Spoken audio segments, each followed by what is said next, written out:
The story of the castle. Once upon a time, in a faraway land, there was a very majestic castle that stood proudly on a small hill. Its fortified walls and guards protected its villagers and the king, who lived with his family in the castle tower. With its thick walls, many narrow windows, deep moat, and well-guarded gate, the castle seemed indestructible. The villagers lived there in perfect harmony. Everyone had an important job and was happy doing their work. Some took care of food and supplies. Others were messengers, cleaners, builders, or guards. Thanks to the different teams, they won many battles against all kinds of invaders who were regularly trying to enter the castle. Some battles were easy, but some were long and hard, especially against new and unfamiliar invaders. To be successful, all the teams needed to work together. Spread of the coronas. Life was great for the villagers until one day they started to hear about some invaders spreading terror in other castles in the region. They were called the coronas.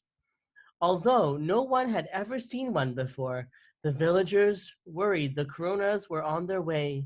The king asked the guards to be ready for anything threatening. Attack of the coronas.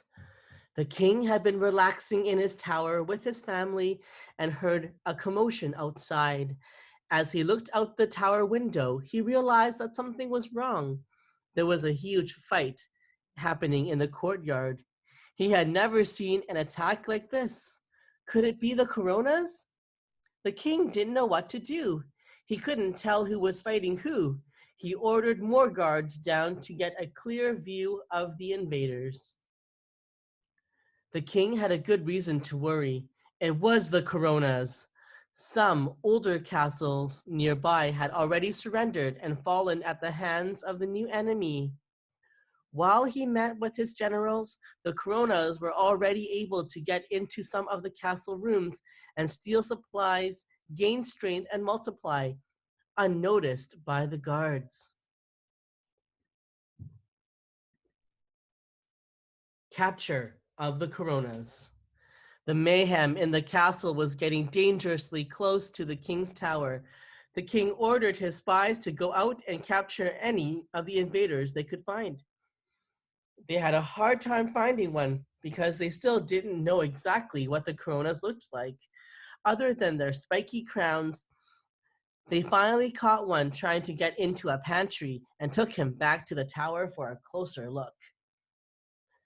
The king's generals studied the prisoner from every angle. They had to figure out how to quickly spot the new kind of coronas in the crowded castle and kill them before they destroyed everything. The generals worked and worked until they dropped from exhaustion. Then the king's army generals called an ancient battle against a powerful group of invaders called the Bacterios. They needed extra help from outside to win that battle, juice from a special plant that the Bacterios hated. When sprayed with this substance, the Bacterios became powerless and gentle as lambs. This helped win the battle faster. But it didn't work with the coronas.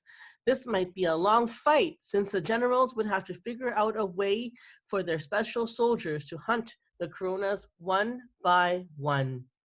Eventually, after spending countless hours studying the prisoner, a general noticed something about these new strong coronas. Beside their crown of spikes, they had a strange tattoo on the bottom of their foot. They finally had a way to recognize the coronas. The king realized he would need to train many new soldiers to find every invader. It would take days of searching every room of the castle and checking every villager to make sure they caught all the coronas. Defeat of the coronas. It took some time, but the king had thousands of well-trained soldiers. Some of them even made special anti-coronas weapons shaped like a Y. The army was now able to spot the coronas by their tattoos and kill them. They fought tirelessly for days on end. The coronas caused some damage to the castle, but eventually the army destroyed them all. The king congratulated the entire village for their hard work. The castle was being repaired, and everyone was ready to celebrate. The villagers could enjoy life again. They were singing, dancing. The fear had disappeared. Life was returning to normal, but the king made sure his army would always remember the coronas in case of a future attack. The end.